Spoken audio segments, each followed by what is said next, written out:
Back in 2005, my next guest lost her 13-year-old twin son, Gabe, to the choking game, 2005. She came to see me with her surviving twin, Samuel, to try and sort this out, deal with the burdensome grief. It's been 17 years since we last saw Sarah, but she continues to advocate for Gabriel and spread awareness. We're talking today about teenagers virtually strangling each other to experience a calm and tingly high. Sarah's son, Gabe, tragically died after playing this extremely risky game. 17 years ago, in 2005, my twin boys, Samuel and Gabriel, who were 13 at the time, were playing the choking game. 3 months after Gabriel's death, I sat down with Dr. Phil. I felt like my life was over. I'm angry that I didn't know about the dangers of this game. You didn't lose both of your sons, thank God. Thank God. And my question is, how are you doing with the one that's there? It's a bad thing. It's a bad situation. My relationship with Samuel fell apart. You've got this young man that is sitting here and saying, you know, I miss you. If you want to save a child, start with this one. Start right here. Dr. Phil said something that I will always remember, and that was the way that Gabriel died should not be his legacy.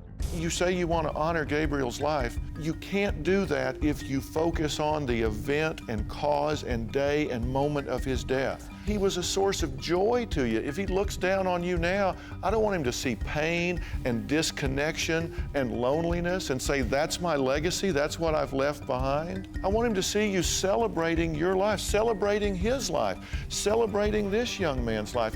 Being on the Dr. Phil Show allowed millions of people to become aware of this deadly activity. I would like to thank Dr. Phil for his advice and for continuing to bring awareness about this deadly activity and to continue talking about it.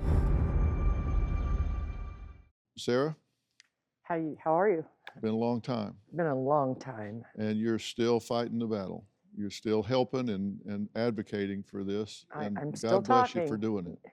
I'm up and running. I am so sorry for your loss. I know exactly what you're going through, and I remember well. And I want to applaud you for talking and working and reaching out. I think it's amazing. When I appeared on Dr. Phil in 2005, I couldn't see out. I couldn't see out of my grief bubble, and I didn't see a way out. And I spent probably 12, 14 hours a day looking for other children that had died the same way Gabriel died. It was exhausting. Eventually, I took Dr. Phil's advice, and it did help. I didn't want the way Gabriel died to be his legacy. I could not see being happy ever again. I could not imagine feeling joy ever again. I could not. I mean, even go to the grocery store and seeing his favorite cereal on the shelf was mind-blowing. And I mean, I'd just have to turn around, and I would break down in the car and in the shower. So I know where how you are, especially right now in the raw moment, and what you also experienced. But I once again, I applaud you for speaking out, and thank you so much, Dr. Phil, and your production staff for doing this again. Do you have a story or a question for me? Click the link in the description and tell me what in the world is going on.